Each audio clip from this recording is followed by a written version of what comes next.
നല്ലൊരു ചമ്മന്തി ഉണ്ടാക്കിയാൽ പിന്നെ ദോശ, ഇഡ്ഡലി, ആപ്പം, ഈവൻ ഇടിയപ്പം കഴിക്കാൻ പോലും ഇതുതന്നെ മതിയാവും. 1/4 കപ്പ് തേങ്ങ, 1 സ്പൂൺ പൊട്ടുകടല, ഒരു ചെറിയ ഉള്ളി, കൊച്ചുള്ളി തന്നെ വേണം, എന്നാലേ ഈ രുചി കിട്ടും. ചെറിയൊരു പീസ് ഇഞ്ചി വേണം. കൂടെ തന്നെ എരിവിനനുസരിച്ച് മുളകും ചേർക്കാം. പച്ചമുളകാണ് ഇഷ്ടമെങ്കിൽ അത് ചേർക്കാം. ഇനി വേണ്ടത് പാകത്തിന് ഉപ്പ്. ഇതെല്ലാം കൂടെ അരച്ചെടുത്താൽ മാത്രം മതി, ചമ്മന്തി റെഡിയായി.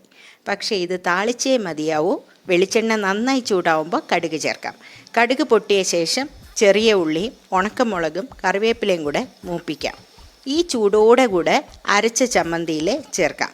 നല്ലപോലെ മിക്സ് ചെയ്യാം. എണ്ണയുടെ ചൂടിൽ തേങ്ങയുടെ പച്ച ചുവ മാറിക്കിട്ടും. ഈ ചമ്മന്തി കഴിക്കാൻ നല്ല രുചിയാണ്. പെട്ടെന്ന് ഉണ്ടാക്കാൻ പറ്റും. കഴിക്കാൻ എല്ലാവരും ഇഷ്ടപ്പെടുകയും ചെയ്യും. സമയക്കുറവുള്ളപ്പോൾ ഉണ്ടാക്കാൻ നല്ലതാണ്.